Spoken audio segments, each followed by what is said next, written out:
Welcome back. Paying for higher education can be challenging, especially during a pandemic.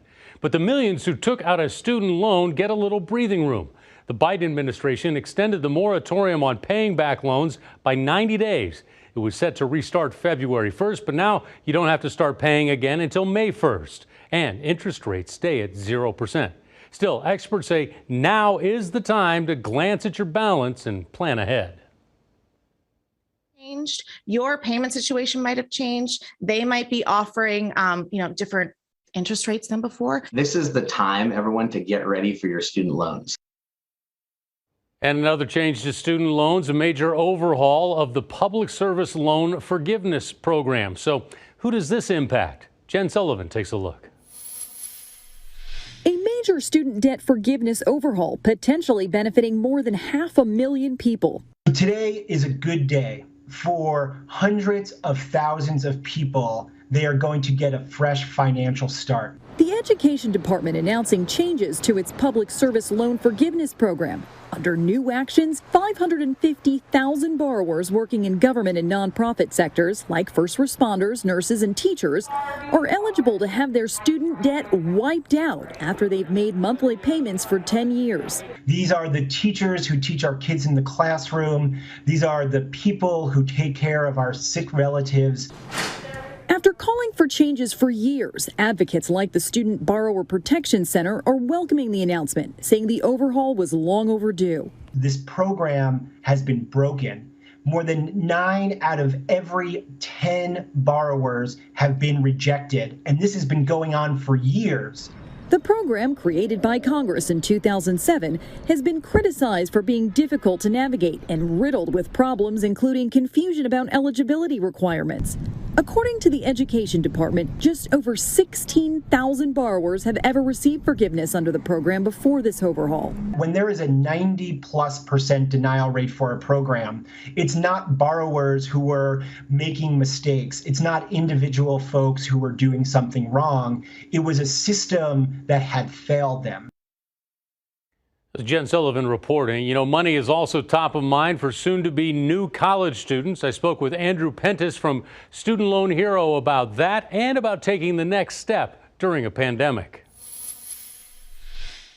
Obviously, as we know, this far into the pandemic, the more often we can get our kids into the classroom, the better it is for them, not only to learn, but to be around each other, and that's how they learn.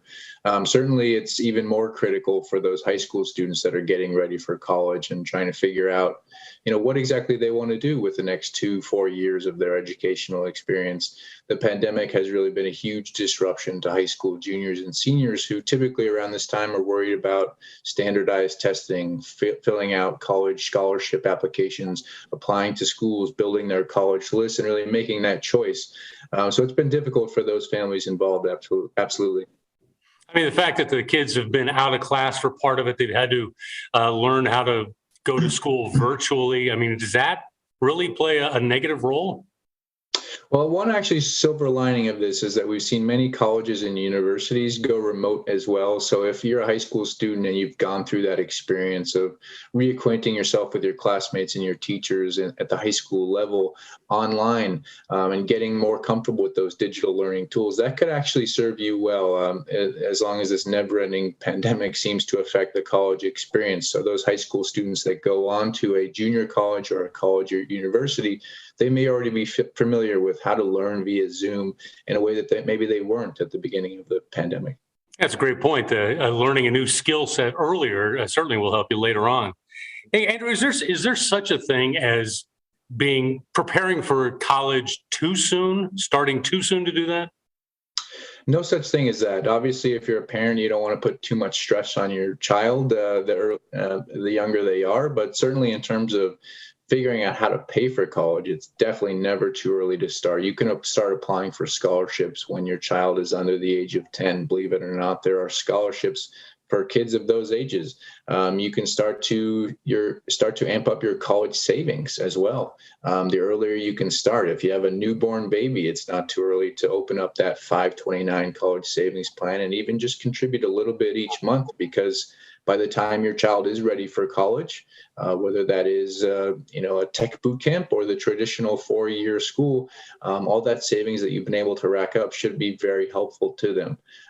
In terms of the nuts and bolts of actually learning about the college admission process and navigating that, you probably will wasting your time if you do wade into it too early. That really is a high school endeavor. So if your kid's not at that junior, senior level yet, it probably isn't worth your time to focus too much on that. Yeah, you mentioned the funding. Is it too early to fill out FAFSA? Never too early. Basically, the FAFSA becomes available on October 1st every year. So if you are applying for colleges and planning to attend next year, whether it's your first year or you're in the midst of your college career, you want to apply as soon as you can after that October 1st opening, because there is limited amounts of federal and state-based financial aid for college. So the earlier you apply, get your income on record with the government, the more likely it is you'll be able to qualify for those grants, student loans, and work-study programs. And what kind of deadlines should high school seniors be aware of as they enter their spring semester or their last semester, whenever that is? Yeah, most critically at that point, you've probably already sat for standardized exams like the SAT or the ACT. You want to be very aware of scholarship deadlines, as well as state grant application deadlines. The FAFSA, as we discussed, on October 1st opens up every single year. And then obviously, as you're applying to colleges, you want to be aware of their application deadlines. And it works the same way with college applications. The earlier you can submit your information, the better odds you have of gaining admittance to those schools that are atop your college list. Andrew, some colleges are moving away from the SAT and the ACT. Is it still important for students to take those? Yeah, so what you should do is really build that college list of schools that you think you might be interested in, and include a column on that spreadsheet or on that piece of paper that you're doing your research on, and include their requirements for standardized testing. During the pandemic, many of these colleges and universities have waived their requirements for those tests. But they do remain in place at the vast majority of colleges and universities around the country. So make sure that you're aware of the requirements that your schools are looking for in your application. And yes, in most cases, it will make sense for you to take that SAT or ACT. Gotcha. When my kids were getting ready for college, we made them do a lion's share of the work, the research and all that, because you want them to be invested in their future. But what should parents be doing to help their child? Yeah, the best thing you can do as a parent is to empower your child, to really think of it as applying for college is a team effort, but they are the leader of that team. And what you can do from the sidelines is cheering them on, encouraging them to apply for scholarships, encouraging them to build that team, talking to their high school guidance counselor, talking to admissions and financial aid experts at the schools they might be eyeing for their college experience, making sure they're really attuned. You might even take some practical steps by helping them to build a calendar of key deadlines to make sure that they hit all those important milestones we've talked about. That's a great idea. It can be nerve-wracking for students and parents who are going to be going off. The students are going to go off from home for maybe the first time in their lives. Any advice on how to handle that anxiety? Yeah, that's a great point. If you don't have older siblings, perhaps, or friends in older classes that you can't rely on, it can be difficult, particularly for first-generation students whose parents also didn't go to college. So building out your community as much as you can before you head off to school is very important. You might talk to admissions experts at the school that you're going to about that concern of yours and how you can make sure that once you're on campus, you do have that sense of community. It may be about joining certain clubs at school to make sure you're building those relationships right away. But obviously, that could be a factor in your college choice as well. You might prioritize schools that are closer to home. Yeah, the familiarity certainly will help them later on. Andrew, are you seeing kids not go to college to opt out, or maybe say they're going to take a gap year or whatever it is, possibly go into the workforce right away?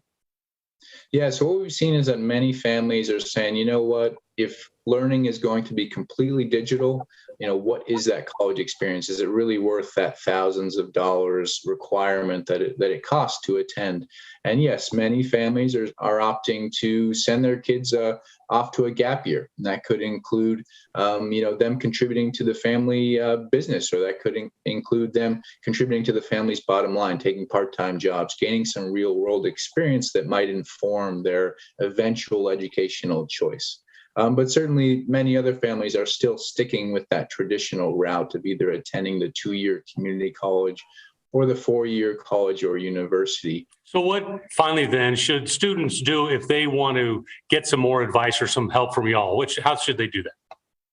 Yeah, so it really depends on what they want to learn about. If students want to learn about the college admissions process, absolutely use the resources that are probably right in front of you, your high school guidance counselor, the folks at those schools that you might be considering attending. But absolutely, in terms of financial aid for colleges, there is a wealth of free resources, both online and off. We encourage you to not only talk to your high school guidance counselor, but also make sure you're filling out that FAFSA and learning about how to do that with the schools that you're interested in applying to. If you have particular questions about how to pay for college, you're worried about whether or not you might have to borrow student loans, that's where a resource like studentloanhero.com might come in handy, where we have calculators and tools to help you compare financial aid packages or gain some tips on how to apply for scholarships. And still to come, high schoolers on the job teaching classes. It's Iowa's new approach to deal with a teacher shortage. First, what do you think about plans to head to college or paying off student loans? Email us at news@ketv.com. Love hearing from you. We'll be right back.